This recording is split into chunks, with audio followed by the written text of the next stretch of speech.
So I cast on a new project again. I will show you the shorts I just finished from Knititude, but this is a second pair. I'm kind of revising it. The first pair was exactly to pattern, but this one I am going to customize a little bit more. And then I also figured, I'll just show you, this is how I read and knit. So I've just got my simple stockinette project with the shorts that I'm reading on my laptop there. But yeah, so this is what I am working on right now.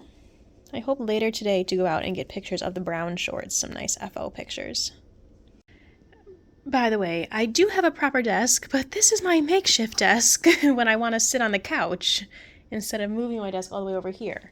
And I forgot to show you, this is the yarn, the Heartland. It's acrylic yarn for these shorts. It's going to be a little bit of yarn chicken with these, so they'll probably be shorter and smaller than the brown pair that I made. But we're just going to test it out. I've been so sporadic with my vlogging and podcasts and different styles that I haven't shown you, what is that? I haven't shown you these finished shorts, I don't think. So these are the Jog On shorts by Knititude. It's a test knit. I don't think the pattern comes out till mid-April or something like that, but these are the shorts. I did take finished object photos, so I will show you. They're a little bit, I knit the extra large. I knit them exactly to pattern. They're a little large in my opinion, so that's why I'm trying those gray ones with some modifications. I will make a finished object video, I think, but I think I'm going to wait until I have the gray shorts done as well, so that way we can kind of compare and contrast exactly to pattern with this versus my modifications, what worked best and what might work for you. So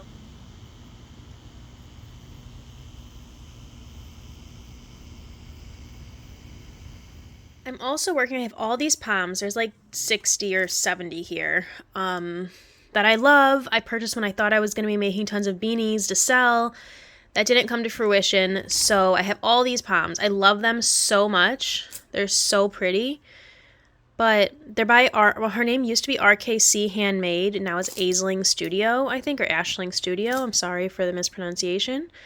But they're so pretty. They're a good size, but I'm just not going to use all of them. So I'll keep some of them, of course, but I don't know which ones I showed already, but there's some different neutrally colors, and they're really pretty. And then we've got two really vibrantly orangey red color. So yeah, these are going on my Etsy shop as like a destash, just because they've been sitting here in hopes of using them, and I haven't been using them, so I'd rather them go to new homes, and hopefully some people can get some use out of them. And I'm also uploading some Wool and the Gang super bulky yarn because I'm not using that either. It's just sitting. So if you care, it's all in its plastic right now, but there's lots of full skeins here of my Wool and the Gang super bulky. And again, it's just not being used, and I'd rather it go to a new home, not to be an infomercial, but it definitely helped me out as well. So if you want some super bulky, check out my Etsy shop because there is going to be this destash happening. Okay, I've finally got it up. So we've got destash, we've got different poms, we've got variety packs, we've got Wool and the Gang, we've got Wool and the Gang half skeins, colors, neutrals, a few more select pom options, and then the regular EB Knits few items that are left in the shop. So check it out. It would greatly help me out. I'm doing a little sale, and the prices are, I think, super discounted anyway, but message me because I just would like to get this out and to new homes. Okay, we have come to the end of April. Today is actually May 1st, and I just wanted to wrap up the video before I post it tomorrow, probably, and say thank you for being here. There's been some new subscribers since my knitting journey and lessons video, so welcome if you're new. Thank you for being here. Mostly what you'll see is knitting vlogs like this one. Usually they're longer though, with a lot more knitting than this. And then a few other videos scattered in between. I like to do finished object videos. I don't always get to it. It really depends probably how much I enjoy the project or how much I differentiate from the pattern.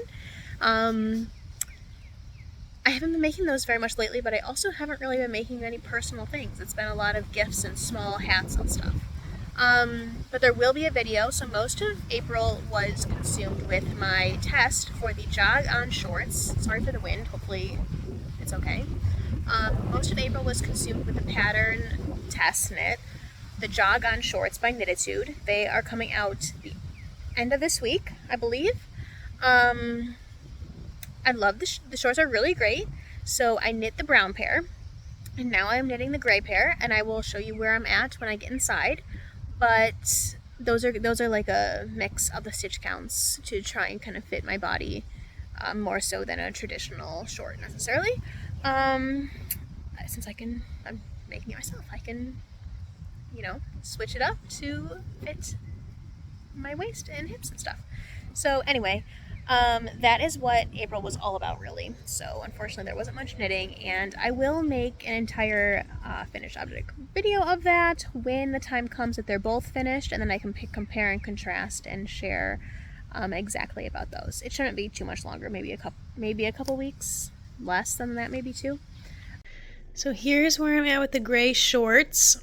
I haven't done the drawstring yet because I was worried about yarn and having enough, but this is what I have left. I'm about 8 inches in from here to where I'm at right now. I'm trying to get to 11.5-ish before I split for the legs. So a few more inches to go, and that's right. And then in May, I usually do 2 vlogs per month, but if there is as little knitting as there was this month, then there may just be 1 again, but there will definitely be 2 videos of some sort. Okay, so I think that's it for, knitting content. I wanted to tell you about the Destash. So the Wool in the Gang, super bulky, crazy sexy wool, already, I hope there's a person, but it's not, already sold. The full skeins already sold, but there is partial skeins that I listed. I didn't list like tiny scraps. Anything that was like 85 or 100 grams to 180 grams are the range for the partial skeins, if you want to check those out. And then all the poms are still up as well, and I think they're amazing poms, honestly. They are very luxurious, high-end quality, really good poms. I think they're gorgeous. I just don't have a use for them if I'm not going to be making as many hats. So that's what's up with the Destash. Check out my Etsy shop, EB Knits by Emily, for all of that. I really appreciate you helping me get that out of the house, and obviously purchasing for my stash as well. I'm by a pond and a bird and just got a fish, so that's what I'm looking at over here. And what else to share? That's it. I think that's it for the knitting stuff. Stay tuned if you care about my spinning or a couple of book reviews.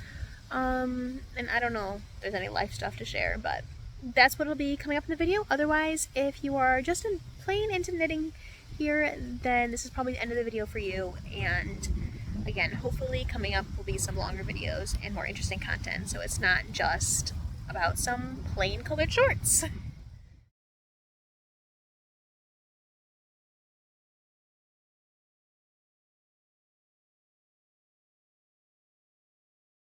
I want to show you my spinning. So I have been working on this spin since February, maybe even January. This is a braid from Melanated Boho Bay, and it was super colorful, and I decided to attempt to fractal spin it. So I just have a drop spindle. So what I did, one of these, this one, is half of the braid just completely spun end to end.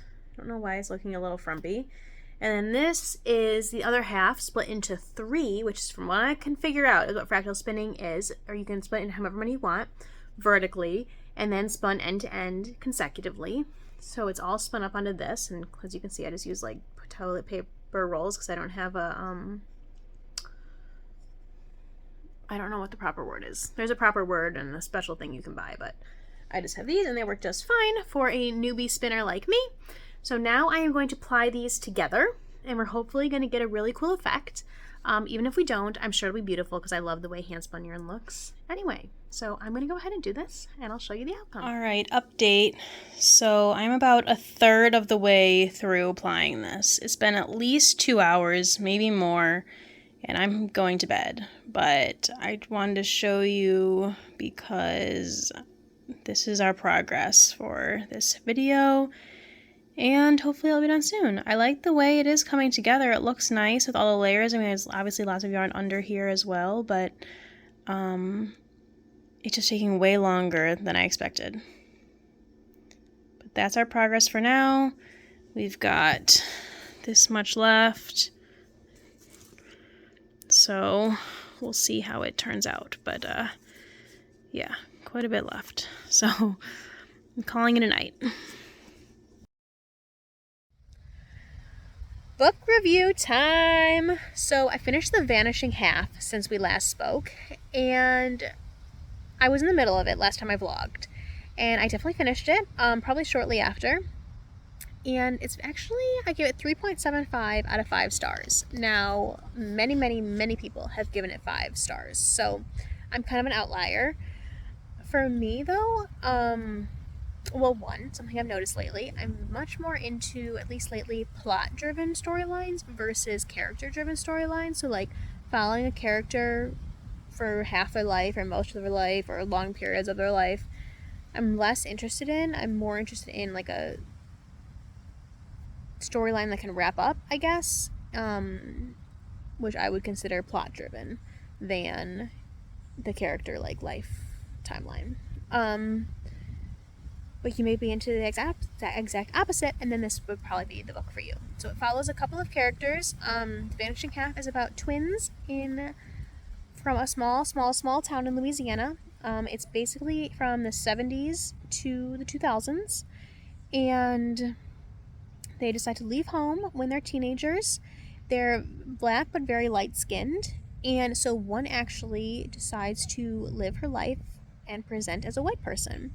The other lives her life as a black person. And so it follows the twins while they have these two separate paths in life, and it goes into their kids as well, and follows their children, and of course the dynamics of what comes with life and race and other conflicts in life. And I do appreciate definitely the diverse cast of characters, not just with race, but with sexuality as well. So, but I would check out the trigger warnings for this book also, like colorism, racism. It was really good, but I guess it's just not my style of book right now. And then now I'm reading a much more lighthearted book. It's called Tempting 28, I think. It's the 28th book. Game On, Tempting 28, something like that. It is the 28th book by Janet Ivanovich in the Stephanie Plum series. Stephanie Plum it's fiction. It's just a fun escape read, honestly. It's like a little comedy. There's 28 books in the series, but they're almost very similar. There's little development in these books. So they might not be for some people, but for me, they're just funny and a little bit of an escape like that. Life. I don't usually share much about life, but I don't know. I might incorporate it, I guess. And if you care, let me know. If you don't, let me know and I'll stop. I'll just blow my face. Yeah.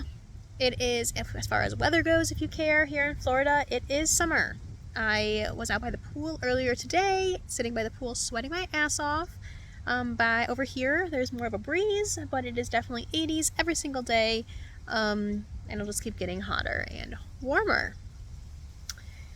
I haven't done much in terms of exploring, though, to share with you. And I told you about my books, I told you about my spinning. I'm watching Inventing Anna on Netflix the last few nights. I've sat down at the end of my evening and spun and watched the Netflix show. And Grace and Frankie just came out, so that was next on my list. Hopefully I have the time. Inventing Anna is based on a true story. It's based on an article by a journalist. And so my undergrad degree is in journalism, and that's what I wanted to do for a very long time. And I have such respect for journalists and people who pursue the facts and write these stories and do all of this research, and such admiration and respect for them. So a lot of shows or movies that are based around like getting a story and all that comes with it, I am always drawn to. So this show is about a fake heiress, Anna Delvey, and then the other like half follows the journalist while she's trying to get this story, and it goes back and forth, it jumps in timelines. I highly recommend it. I really like it. It's on Netflix, and it is a Shonda Rhimes produced and written show. That's what I'm watching. I did some watercolor this morning. So Mother's Day is coming up. I made some watercolor Mother's Day cards. That was fun. I'm going to show you those. I did get my mom a Mother's Day gift from an Etsy shop, but if she likes it, I'll talk about it next time. I wanted to show you my fun watercolor. I just went on YouTube and searched watercolor Mother's Day, and this is what came up. Also, I don't know that you care, but these paintbrushes I got for Christmas last year and for my sister, and they've been a game changer. Yeah, total game changer. So, highly recommend nice watercolor brushes. So, thank you for being here. Subscribe if you have not already. Oh, they're okay. Bugs are going crazy. This is time for me to go. Okay. Okay. Goodbye. Thank you for being here. Subscribe if you want to see more. I appreciate you. Again, sorry for the little bit of knitting content, but next month I'm hoping there'll be more. I hope I have more time to knit. I hope there are more things to show you and to talk about. So, have a wonderful, safe month, and I will see you all next time.